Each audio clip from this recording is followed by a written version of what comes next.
Hi everyone, this is Hani and today I'm making blue, red and white marshmallows. They are fluffy, easy to make, and you can make them ahead of time.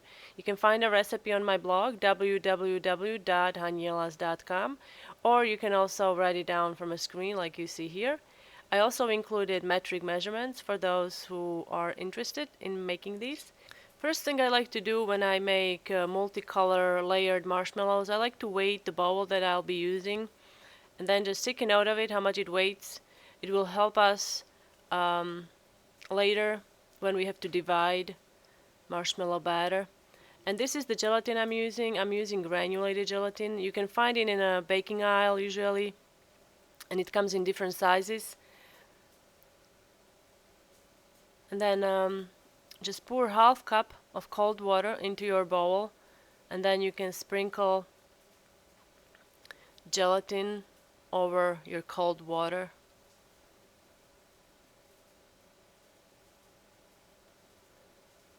And then you can let this sit for a while you prepare your sugar syrup. So here is another half cup of water that I poured in, and I'm going to add half cup of light corn syrup.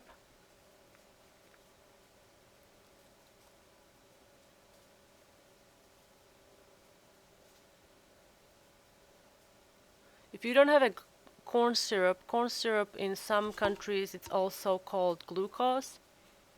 And then I'm adding granulated sugar. I also added a pinch of salt, and then you want to stir this, and you want to cook this on medium to low heat until the sugar dissolves. And then here are my other tools that I'll be using: pastry brush, water, and candy thermometer.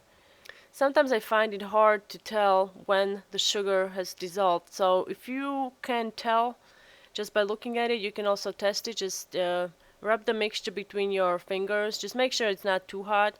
And then if it's grainy, it means that the sugar hasn't dissolved yet, so you need to cook it for a little longer. And once the sugar has dissolved, you can attach your candy thermometer onto your pan, your pot, and then bring this mixture to boil. You can increase the heat to high setting, and then watch the thermometer carefully until it reaches 240 degrees on Fahrenheit.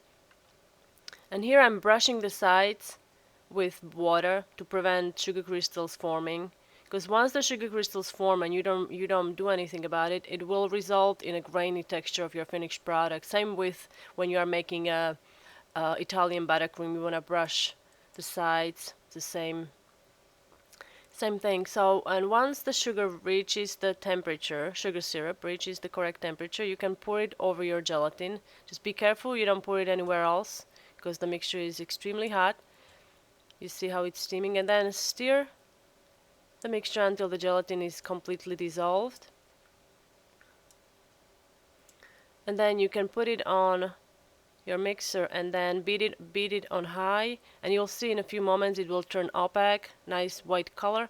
And in the meantime you can prepare your baking dish that you'll be using.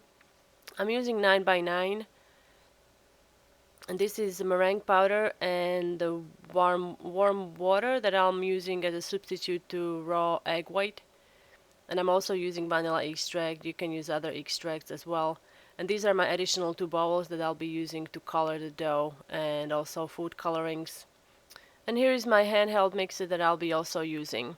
So just get everything ready, and then you can prepare your egg white. Just mix the mixture with mix the meringue powder with water until frothy, and then you can add vanilla,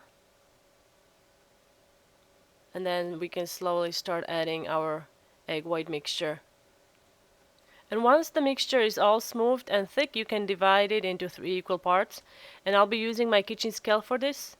So if you remember in the beginning of the video, I weighted the bare bowl without the fluff. So now I'm going to weight the bowl with the fluff, and then subtract the weight of the bare bowl, and then divide it by 3 to get 3 equal parts, and then you can measure them using a kitchen scale. And then we can start coloring each part. So I'm coloring one part red, and then I'm keeping white one part white, and then another part is going to be blue. And you need to work fairly quickly because marshmallow batter is going to set fairly soon, so you want to be able to spread it in to your baking pan. And here I'm just coloring blue marshmallow batter, and then you can start pouring each layer on top of each other. And you can use an offset spatula or a silicone spatula like I'm using here. It also helps to spray the spatula with nonstick spray or brush it lightly with oil so the marshmallow doesn't stick to it too much. And here you want to be careful so you don't marble two colors together, so just very gently spread it around. You don't have to go all the way to the edges, but as close as you can get, it's good.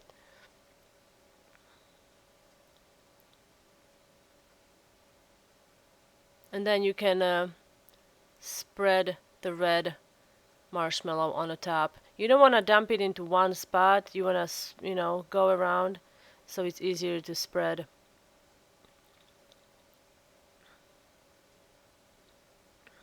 And once you're done with layering,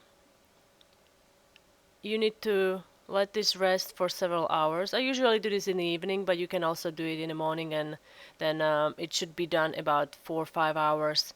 And here I'm preparing my cornstarch,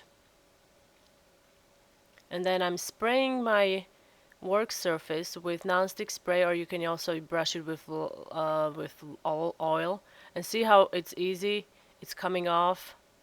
It's not sticking to the pan or anything, so you just want to place it on the work surface. And I'm just going to mark 1 inch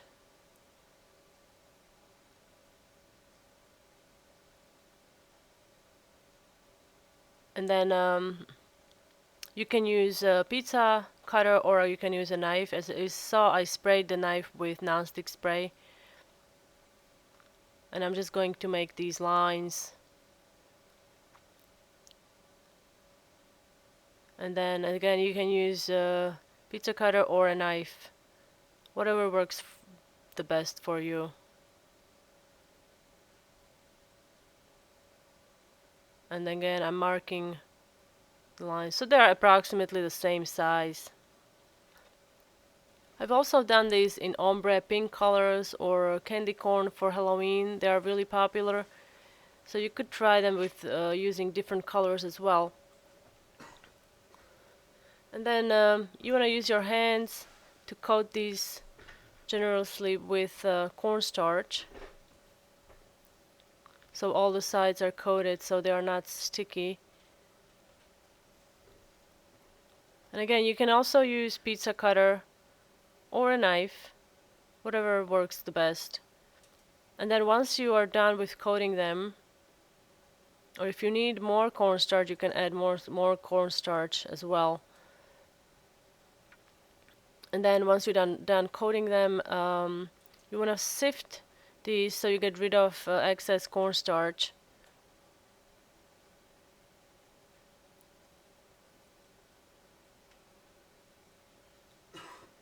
And then you can store them in an airtight container, or you can package them in clear bags.